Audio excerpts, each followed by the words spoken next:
Kan gue berantem tuh. Nomor doang ya. Teman-teman, assalamualaikum warahmatullahi wabarakatuh.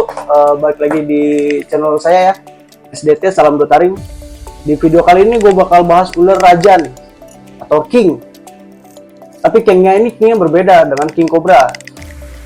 Nih, bisa dilihat teman-teman. Nih, sini udah ada 2 ular nih. Nih. Tuh.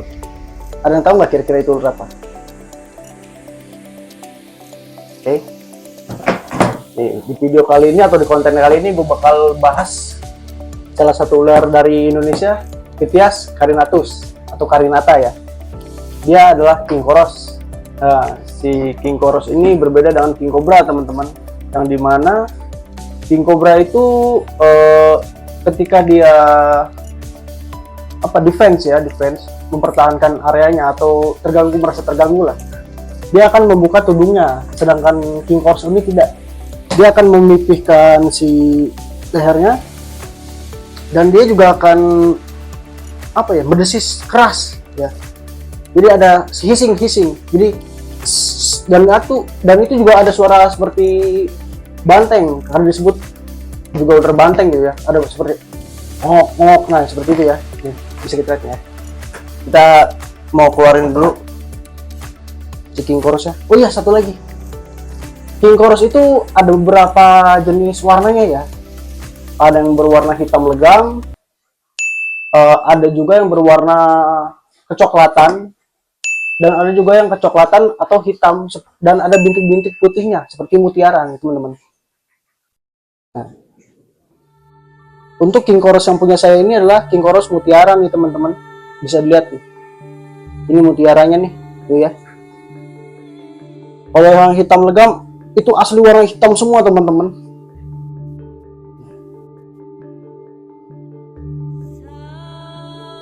Saya akan coba menghandle ya.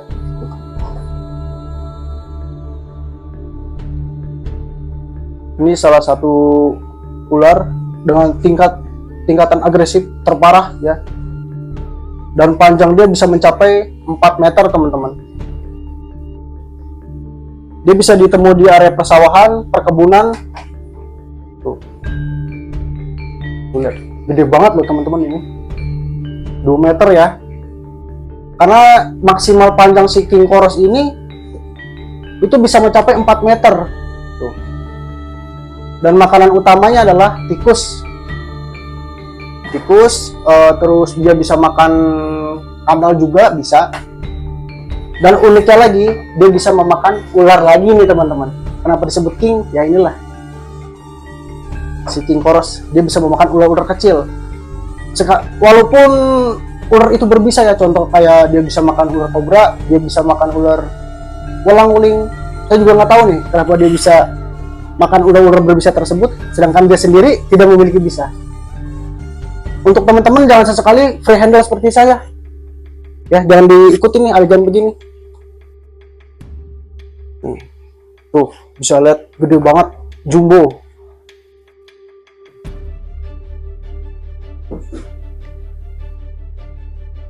Kenapa king koros ini bisa saya dapat? Ini kipan teman saya nih. Jadi teman saya dia sibuk kerja dan akhirnya menitipkan hewan ini ke saya. Untuk para pencinta reptil pasti senang kok, yang khususnya kalau breed ya, pasti rata-rata inilah yang dipilih, si king koros ini. Karena apa? Satu, dari warnanya keren, terus dari size-nya juga bisa mencapai besar. Ini masih maksimal 4 meter nih. Dan dari cara dia bertahan atau defense-nya, wow, luar biasa teman-teman. Ini keren banget. Dari cara makannya pun terbilang cukup sadis. Dia akan menelan hidup-hidup mangsanya teman-teman. Jika merasa terancam, dia akan memipihkan si lehernya tersebut ya, dan akan membunyikan desisan yang cukup keras. Nah, ini Pithias carinatus ya, atau king koros. Berbeda dengan Pithias koros. Kalau Pithias koros beda lagi, atau Pithias mucosa, itu ular jali tuh, itu beda lagi. Walaupun sama-sama keluarga Pithias. Wow, seru banget nih teman-teman.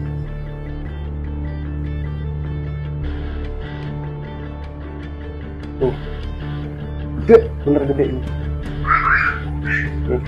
Oh iya, saya akan kasih untuk dia ketika dia memakan bukan kodok sawah ya, kodok sawah mau sih, cuman dia juga mau kok kodok duduk atau kodok bangkong. Nih, seperti ini videonya teman-teman.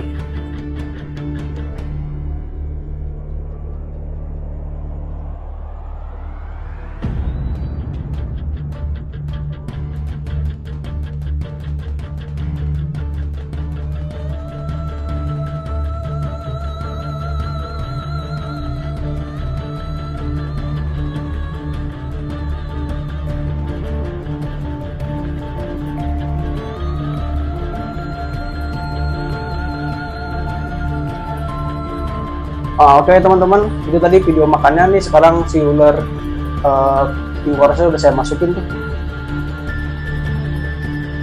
Karena saya, kalau misalkan gini teman-teman, ular itu ketika banyak kita handle atau kita pegang-pegang, dia akan stres.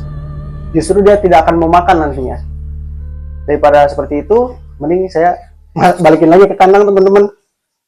Nah, saya akan kasih lihat kerabatnya, Pythias coros. Seperti ini teman-teman, kita buka ya. Sama-sama keluarga Pythias, tapi beda teman-teman. Dan ini ukurannya lebih kecil. Tuh, warnanya pun berbeda. Dia coklat kegelapan. Tuh. Dan tidak memiliki bercak-bercak putih atau bintik-bintik putih nih. Tuh, dia polos aja teman-teman, koros ya. Koros biasa nih. Tuh. Dan ikutin ya, saya free handle ya, karena ini piaraan lama saya juga sih, sebenarnya buat edukasi, cuman saya masukin ke konten aja supaya kalian, saya berikan edukasi juga seputar ular-ular ini. Tuh. Ini coros biasa. Tuh. Dia tidak memiliki bintik-bintik putih di bagian tubuhnya, hanya coklat kegelapan. Nah, terus ini di sini berwarna kuning, di bawahnya berwarna kuning ya. Jika merasa terancam, dia akan membentuk huruf S ya, itu defense dia, dan akan mematuk. Ini sangat jarang sekali, tapi ular ini menyerang manusia jika tidak terprovokasi atau terpojok. Nah, si ular satu ini termasuk keluarga Pythias sih. Keluarga Pythias itu adalah ular-ular, jika dia sudah di tanah dan melihat manusia, sangat cepat sekali untuk lari atau kabur ya. Ini ular yang main cepat kaburnya nih, udah jenis ular coros ini. Tuh, dia kenapa bisa sesantai ini, karena ini udah piaraan lama teman-teman. Tuh, ini pun hasil rescuean saya di rumah warga. Waktu itu berhubung saya lagi main ke sawah, dan ada warga juga, dia minta bantuan saya. Nih, kalau bisa dilihat tuh, ininya ada yang bengkok tuh, lihat ini yang di sini nih, tulangnya ada yang patah, lihat. Dan bagian ini buntutnya, ekornya tumpul, yang harusnya ekornya ini tajam atau runcing ya, ekornya tumpul karena sempet dipukul warga juga nih teman-teman. Akhirnya ular ini saya amankan. Saya amankan, terus saya kasih makan, akhirnya ya bisa seanteng ini. Oke, itu ya perbedaannya teman-teman, Pythias coros dan Pythias carinatus atau king chorus. Ini kita masukin dulu nih. Tadi tutupnya, oh ini ada teman-teman nggak kelihatan. Oke, mana nih? Sini.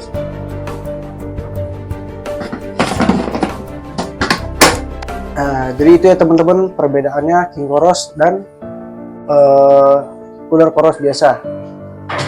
Sebenarnya ada jenis Pythias lagi, Pythias mucosa, itu ular jali, tapi saya nggak ada bahannya, jadi saya nggak masukin.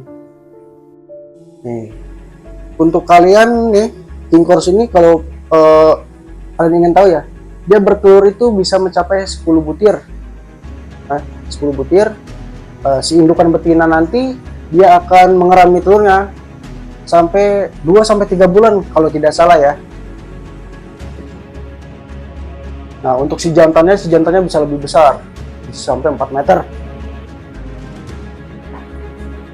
Kedua ular ini, si king koros dan koros ini, ketika kalian nemu di alam ya, jangan sesekali kalian bunuh, karena dia penguat dari rantai makanan tersebut, teman-teman.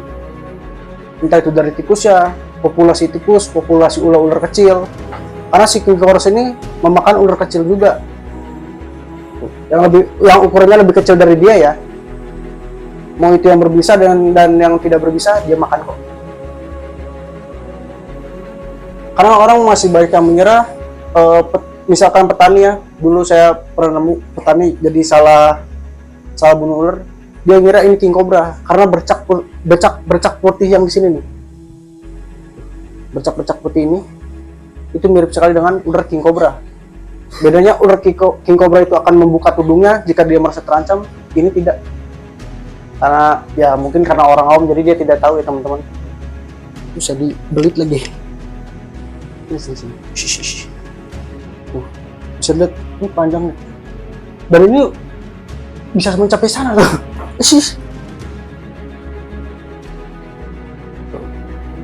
Pada dasarnya si king koros ini adalah ular yang sangat agresif, ular yang sangat susah untuk dijinakkan dan tidak bisa dijinakkan.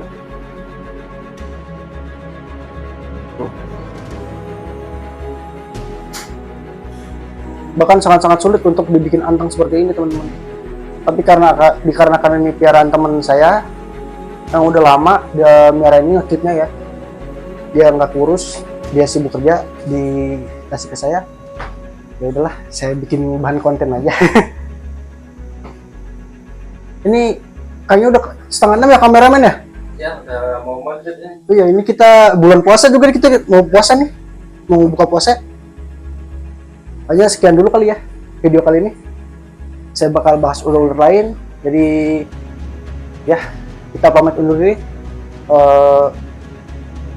Aduh. Oh. Ini kayaknya ada benjolan di sini. Di sini. Susah ya? Warna hitam ya? Nggak kelihatan ya? Ini kalau kita pegang ini ada benjolan. Ini biasanya parasit atau cacing. Tapi ntar kita bakal bedah. Kita operasi kecil lah. Itu parasit kecil. Itulah, ini juga udah sore, kita mau berbuka puasa. Kita pamit undur diri. Assalamualaikum warahmatullahi wabarakatuh.